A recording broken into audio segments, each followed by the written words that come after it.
నమస్తే ఫ్రెండ్స్, నా పేరు తులసి చందు. భారతదేశంలో ఒక ఉద్యమం అపూర్వ విజయం సాధించింది. ఈ దేశంలో పెను మార్పులకు నాంది పడింది. ధర్మేంద్ర ప్రధాన్ ఇప్పుడు మాజీ మంత్రి, కేంద్ర మంత్రి పదవికి రాజీనామా చేశారు. నిన్నటి నా వీడియోలో నేను ఏం చెప్పానో మీకు గుర్తుందా? రేపు ఇదే టైంకి నేను చేయబోయే వీడియోలో మాజీ మంత్రి ధర్మేంద్ర ప్రధాన్ అని చెప్పి చెప్పాల్సి రావచ్చు. ధర్మేంద్ర ప్రధాన్ రాజీనామా చేసేది లేనిది ఇంకొక 24 గంటల లోపు తేలిపోతుంది. ఆల్మోస్ట్ 3 గంటల కింద మనకు తెలిసిపోవచ్చు. రేపు అంటే జూలై 25న కొన్ని గంటల్లో రాజీనామా అని చెప్పి చాలా ఖచ్చితంగా థంబ్నెయిల్ పెట్టాను. సాధారణంగా ఇట్లాంటి వాటిని జర్నలిజంలో చివరిలో క్వశ్చన్ మార్క్ యాడ్ చేసి అట్లా క్యారీ చేస్తాం. కానీ నేను క్వశ్చన్ మార్క్ కూడా పెట్టలేదు. అత్యంత ఖచ్చితంగా కొన్ని గంటల్లో రాజీనామా అని పెట్టాను. నాకేమీ జ్యోతిష్యం రాదు. ఈ మూమెంట్ విద్యార్థుల వైపు ఏకపక్షంగా జరుగుతున్న తీరును, జరుగుతున్న పరిణామాలను జర్నలిస్ట్గా క్షుణ్ణంగా గమనించడం వల్ల అంత ఖచ్చితంగా 3 గంటల లోపు రాజీనామా చేస్తారు అని చెప్పగలిగాను. సరిగ్గా 2 గంటల 18 నిమిషాలకు ధర్మేంద్ర ప్రధాన్ కేంద్ర విద్యాశాఖ మంత్రి పదవికి రాజీనామా చేశారు. తన లేఖను ప్రధానమంత్రికి పంపించినట్లు ప్రకటన వచ్చింది.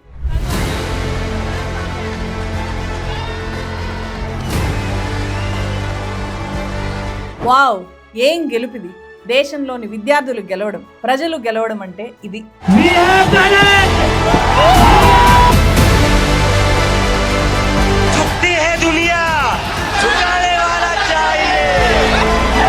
ప్రజాస్వామ్యం పవర్ ఏంటి, ప్రజలంతా క్వశ్చన్ చేస్తే ఏం జరుగుతుందో ప్రత్యక్షంగా చూడడము అంటే ఇదే. Thank you friends. ఎన్నికల్లో రాజకీయ పార్టీల గెలుపును సెలబ్రేట్ చేసుకునే దేశంలో ఇప్పుడు ఉద్యమాల సెలబ్రేషన్స్ మొదలయ్యాయి. ఇది ఈ దేశ యువత మలుపు తిప్పిన కొత్త శకం. జన్జీల రూలింగ్ కి ఈ గెలుపు ఒక గొప్ప నాంది. ఇది ఒక్క వ్యక్తి పట్టుబడితే, ఒక వ్యక్తిలో కమిట్మెంట్ ఉంటే ఎంత సాధించచ్చో చూపించిన విజయం ఇది. అభిజిత్ దీప్కే అనే 30 ఏళ్ల యువకుడు పట్టుదలతో సాధించి చూపించిన గెలుపిది.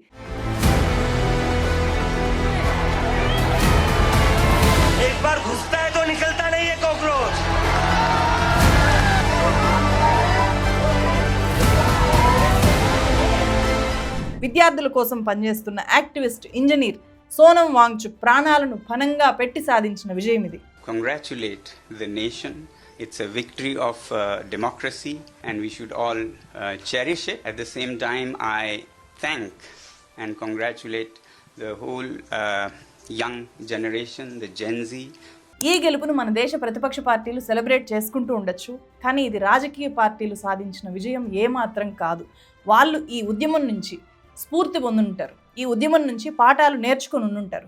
అంతకు మించిన క్రెడిట్ అయితే ఏ పార్టీకి నేను ఇవ్వదలుచుకోలేదు. దీని మీద మీ అభిప్రాయం ఏంటో కామెంట్ చేయండి. పోరాటాల వల్ల ఏం జరుగుతుంది, ఏం ఒరుగుతుంది అనుకునే వాళ్ళకు ఇంతకు మించిన సమాధానం ఏమీ అక్కర్లేదనుకుంటా. ఇక్కడ పోరాడిన వాళ్ళు తలలు బండిన రాజకీయ నాయకులు కాదు, అపర మేధావులు కాదు, ఉద్యమాలను నిర్మించి నడిపిన విప్లవకారులు అయితే అసలే కాదు. అంతకు మించి బలమైన ఈ దేశ భవిష్యత్తు అయిన విద్యార్థులు. అది ఈ గెలుపులో ఉండే ప్రత్యేకత.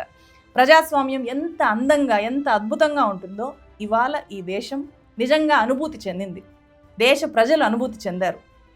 మనసారా ఈ విజయాన్ని అందరూ ఎంజాయ్ చేస్తున్నారు. ధర్మేంద్ర ప్రధాన్ ఇస్తీఫాదో, నరేంద్ర మోదీ హాయ్ హాయ్ అంటూ విద్యార్థులు చేసిన ఆందోళనల ఫలితమే ధర్మేంద్ర ప్రధాన్ రాజీనామా, మోదీ ప్రభుత్వం దిగి రావడం. జూలై 25, 2026 భారతదేశ ప్రజాస్వామ్యం మళ్ళీ కొత్తగా పుట్టిన రోజుది. ఎంతటి నియంతలైనా, ఎన్ని అబద్ధాలతో ఎంత బలంగా కట్టుకున్న కోటలైనా పోరాడే వాళ్ళు తయారైనప్పుడు ఆ కోటలన్నీ కూడా బద్దలైపోతాయి.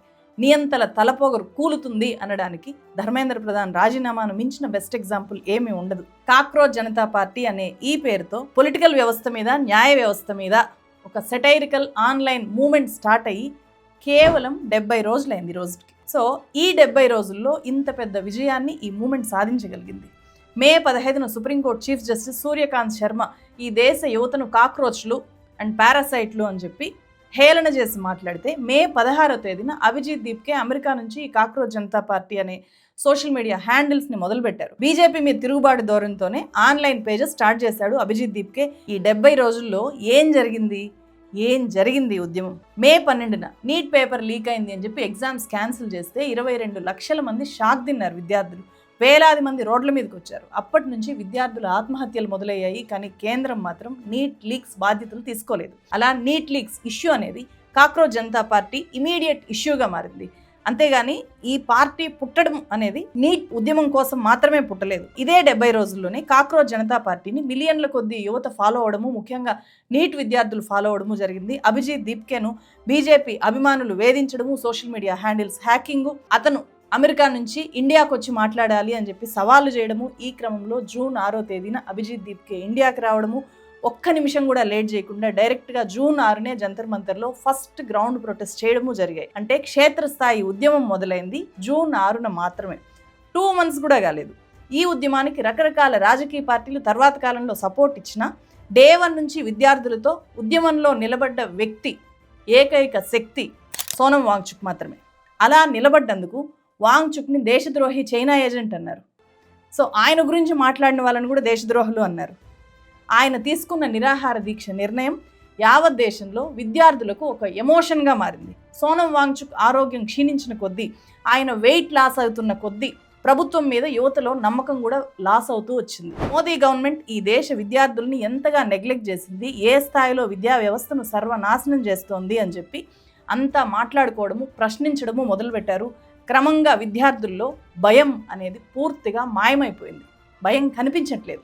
ఆ భయం కేంద్రాన్ని చుట్టుకుంది. కేంద్ర ప్రభుత్వంలో ఉండే వాళ్ళని భయపెట్టడం మొదలైంది. రీసెంట్గా ద హిందూ పేజ్లో ఒక ఇంట్రెస్టింగ్ స్లోగన్ నేను చదివాను. ఈ ప్రభుత్వాన్ని వాట్సాప్ జనరేషన్ అధికారంలోకి తెచ్చింది, ఇన్స్టాగ్రామ్ జనరేషన్ అధికారంలో నుంచి దించబోతోంది అనేది ఆ కొటేషన్. నీట్ ఉద్యమ విజయం అందులో భాగంగా మనం చూడొచ్చు. ఇన్స్టా రీల్స్ చేసుకునే విద్యార్థులకు రాజకీయాలు ఏం తెలుసు అనుకున్నారు ఇంతకాలం, కానీ ఒక్కో స్టూడెంట్ మాట ఒక్కొక్క తూట అయిపోయింది. మోదీ గుండెల్లో రైళ్లు పరిగెట్టాయి. విశ్వగురువు మోదీ రీల్స్లోకి మకాం మార్చుకున్నారు. విద్యార్థుల్ని ఆకట్టుకోవడానికి చాలా ప్రయత్నాలు చేశారు, వరుస రీల్స్ రిలీజ్ చేశారు. కానీ ధర్మేంద్ర ప్రధాన్ రాజీనామా తప్ప ఇంకేమీ మాకొద్దు అని చెప్పి విద్యార్థులే కాదు సాధారణ ప్రజలు కూడా విద్యార్థులకు మద్దతుగా రోడ్డు ఎక్కారు.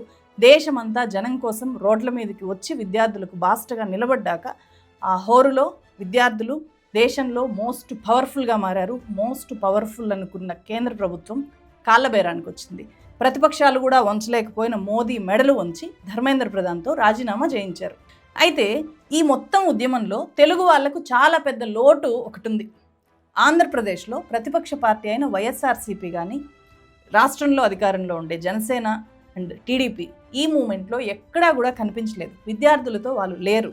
ఏపీలో అన్ని పార్టీలు బీజేపీలో భాగమే అనేది ఎప్పటి నుంచో మనం మాట్లాడుకుంటూ వస్తున్నాము. కానీ ఇక్కడ ప్రత్యక్షంగా ఒక యాక్షన్ రూపంలో కూడా విద్యార్థులతో ఏ రాజకీయ పార్టీ లేదు అనేది నిరూపితమైంది ఈ మూమెంట్ ద్వారా. ముఖ్యంగా ప్రతిపక్ష పార్టీ అయిన వైఎస్ఆర్సీపీ ఎందుకు నీట్ విద్యార్థులతో లేదు, మొదటి నుంచి కూడా మేము కూడా కాక్రోచ్లమే అని చెప్పి స్వయంగా జగన్మోహన్ రెడ్డి అన్నారు.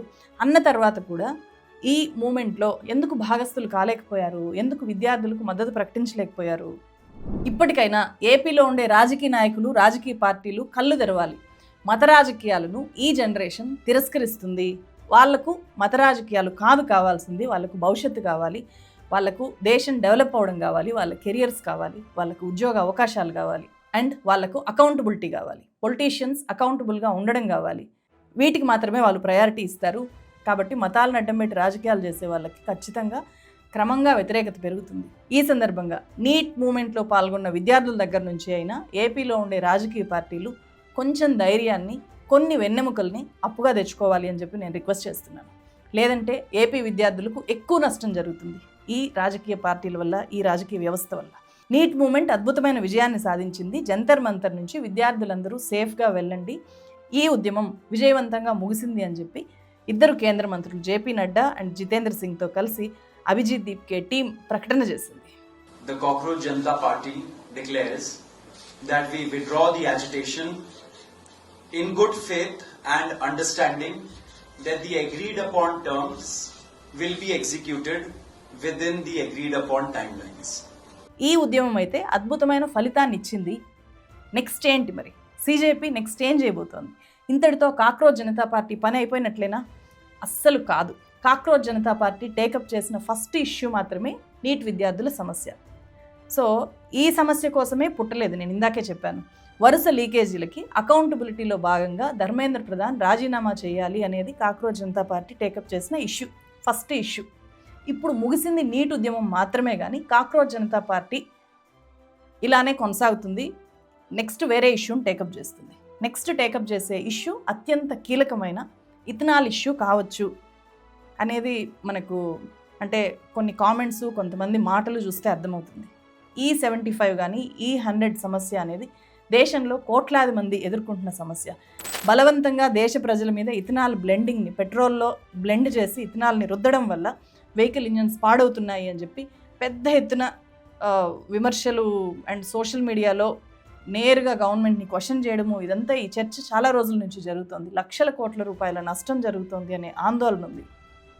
బహుశా next Abhijit Deepke and team చిన్న బ్రేక్ తీసుకోవచ్చు. కొంచెం ఊపిరి తీసుకున్న తర్వాత మళ్ళీ ఒక ప్లాన్ ఆఫ్ యాక్షన్ సిద్ధం చేసుకొని మళ్ళీ ఆన్ గ్రౌండ్లోకి ఇంకో కొత్త మూమెంట్ ద్వారా మళ్ళీ రావచ్చు. అండ్ ఇక్కడ రియలైజ్ అవ్వాల్సింది ఏంటంటే ఇప్పుడు CJP కాక్రోచ్ జనతా పార్టీ అనేది ఎంత మాత్రం సెటైరికల్ సోషల్ మీడియా మూమెంట్ కాదు, రియల్ ప్రెషర్ గ్రూప్. ఒక చిన్న కాల్ ఇస్తే దేశంలో ఉండే యువతంతా కూడా రోడ్ల మీదకి వచ్చి ఏ ఇష్యూ గురించి అయినా సరే కాక్రోచ్ జనతా పార్టీ బ్యానర్ కింద కానీ లేకపోతే వాళ్ళు ఇచ్చిన పిలుపు అందుకొని కానీ గొంతెత్తి నిలబడే స్థాయి కమిట్మెంట్ని వాళ్ళు ఇప్పుడు సాధించుకున్నారు. ఈ మూమెంట్ స్టార్ట్ చేసిన అభిజిత్ దీప్కే కానీ స్పోక్స్ పర్సన్స్గా పనిచేస్తున్న సౌరవ్ దాస్ అండ్ అశుతోష్ రాంకా కానీ వీళ్ళు ఆ క్రెడిబిలిటీని సొంతం చేసుకున్నారు.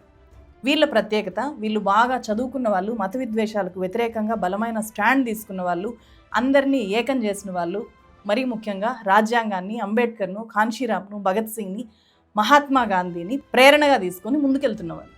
అన్నిటికీ మించి ఇవాళ మన దేశానికి కావాల్సింది మత చైతన్యం కాదు, ప్రశ్నించే చైతన్యం. ఈ మూమెంట్ అది వీళ్ళకి ఇచ్చింది, నేర్పించింది.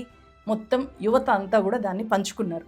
ఇప్పుడు ఓడిపోయింది మోదీ ప్రభుత్వం మాత్రమే కాదు, మత విద్వేషాలతో ఇంతకాలం గెలుస్తూ వచ్చిన విభజన రాజకీయాలు కూడా విద్యార్థుల చేతిలో ఘోరమైన ఓటమిని చూశాయి. ఎందుకంటే జంతర్ మంతర్లో మాట్లాడిన వాళ్ళ మీద, అక్కడ జరిగిన మూమెంట్ మీద ఇది యాంటీ సోషల్ ఎలిమెంట్స్ ఉండే movement, anti national, anti Hindu, ఇక్కడ విద్రోహ శక్తులు ఉన్నారు అని చెప్పి డైరెక్ట్గా బీజేపీ జాతీయ అధ్యక్షుడి దగ్గర నుంచి, విద్యాశాఖ మంత్రి దగ్గర నుంచి చాలామంది బీజేపీ లీడర్లు, ఇక్కడ మన దగ్గర అయితే బండి సంజయ్, కేంద్ర మంత్రి బండి సంజయ్ దగ్గర నుంచి అందరూ బీజేపీ లీడర్లు మాట్లాడారు. వాళ్ళందరినీ కూడా ఈ ఉద్యమం ఓడించింది. అండ్ బీజేపీకి సపోర్ట్ చేసే ఇన్ఫ్లుయెన్సర్లందరినీ తలెత్తుకోలేని పరిస్థితుల్లోకి ఈ ఉద్యమం నెట్టేసింది. వాళ్ళు ఎవరైనా సరే అందరూ ఇప్పుడు మాట్లాడలేని పరిస్థితుల్లోకి వాళ్ళని ఈ ఉద్యమం నెట్టేసింది. విద్యార్థులతో ఇంత మూమెంట్ చేయించిన ఈ CJP లీడర్లని కాకలు తీరిన రాజకీయ ఉద్దండులు నరేంద్ర మోదీ, అమిత్ షా వీళ్ళని ఇలా తేలిగ్గా వదిలిపెట్టేస్తారా? చూస్తూ ఊరుకుంటారా? వీళ్ళని నెక్స్ట్ మూమెంట్లోకి వెళ్ళనిస్తారా? దేశంలో జన్జీ ఉద్యమం తెస్తాడు అనుకున్న రాఘవ్ చద్దాను ఏం చేశారో అందరికీ తెలుసు కదా. మరి వీళ్ళను మోదీ, అమిత్ షా వదిలిపెడతారా తేలిగ్గా? ఖచ్చితంగా ఈ ప్రశ్న, ఈ అనుమానాలు అందరికీ వస్తాయి. నాకు కూడా ఈ అనుమానాలు ఉన్నాయి. కానీ అభిజిత్ దీప్కేని లొంగదీసుకోవడము, అతని టీంని లొంగదీసుకోవడము అంత ఈజీ కాకపోవచ్చేమో అని చెప్పి ప్రస్తుతానికి నాకు అనిపిస్తోంది. ఎందుకంటే ప్రభుత్వానికంటే కూడా బలమైన ఉద్యమాన్ని నిర్మించి ఈ దేశంలో 12 ఏళ్ళుగా ఏ రాజకీయ పార్టీ చేయలేని పని చేసి చూపించారు కదా. సో ప్రజాస్వామ్య ఉద్యమాన్ని నిర్మించారు కాబట్టి ఇక్కడ గవర్నమెంట్ని మించి మేము పవర్ఫుల్ ఇక్కడ అని చెప్పి ప్రూవ్ చేయగలిగారు కాబట్టి వీళ్ళ మీద ఒక నమ్మకం కలుగుతుంది. ఈ ఉద్యమం ఇంత పెళ్ళుబికిన తిరుగుబాటు అనేది నరేంద్ర మోదీకి ఎంత పెద్ద డ్యామేజ్ చేసింది అంటే, మోదీ పొలిటికల్ కెరియర్ మొదలైనప్పటి నుంచి, లేకపోతే ఆయన ముఖ్యమంత్రి, గుజరాత్ ముఖ్యమంత్రిగా ఆయన కెరియర్ మొదలైనప్పటి నుంచి ఇప్పటిదాకా దాదాపు 25 ఏళ్లలో ఎప్పుడు ఇలాంటి ఓటమిని, ఇలాంటి వైఫల్యాన్ని మోదీ చవిచూడలేదు.